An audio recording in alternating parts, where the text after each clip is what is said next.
back out of there. And then he's quite mobile in his shoulders, so he's able to get that back further than it would look. But one of the things you do need to look at for any sort of squatting pattern deficiency would be the amount of ankle dorsiflexion that someone has there. Okay? You want kind of a 15 degrees. Alright, if you see someone's shins and they're quite vertical there, where is the movement going to come from then? Okay, say look at me here, and I don't have any more movement. Where's the next protocol? Knees. So what am I going to maybe try and do? Valgus. What might my foot do? What might my foot do? Pronate and externally rotate. Now, okay, so I'm not even going to move my knee. I'm just not going to have any more ankle dorsiflexion. Now I'm going to pronate and externally rotate. What has that done to my knee? Brought me into valgus. You want to go further. What's that going to do to my knee? I'm way more into valgus. What am I doing here to try and get down lower? Okay? And then low back, possibly low back pain on top of all this. But where is that person going to continue getting pain? Here. Okay? So, you have your test, your lunge test, don't you? Handily enough, okay? On a very, very simple level, what can ankle dorsiflexion be down to sometimes? Or lack it?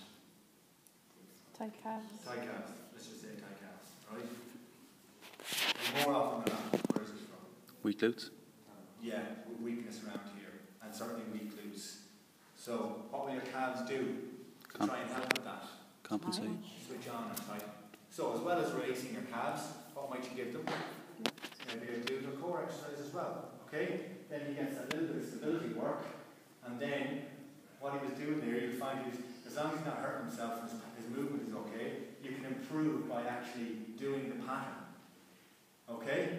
So with the little bit of hands-on, so where was the hands-on? Maybe the calves, a little bit of strengthening, get them up off the table, re-pattern it, you have a mirror, you've spoken about the things to watch out for, you're eventually coaching him how to move properly. Everyone okay with that? Okay. Is there anyone really bad at hip hinging? You're not too bad. Anyone really bad? What would you do to address a reduced ankle dorsiflexion then? Split squats or something? No. So to improve ankle dorsiflexion. So what do we say we do? So just on a simple level. But would you give them any movement? So you've released the calves, you maybe strengthen the glutes. Would you do any movement with them to kind of encourage that? You know, this is the recommended one, right, that you'll see. Okay. Okay, because technically what's it doing here? What action am I doing? You'll see that advertised everywhere. Big fan. I mean, that's the movement, I suppose. So, release the calves, do your glute and core work and that. Okay. Maybe.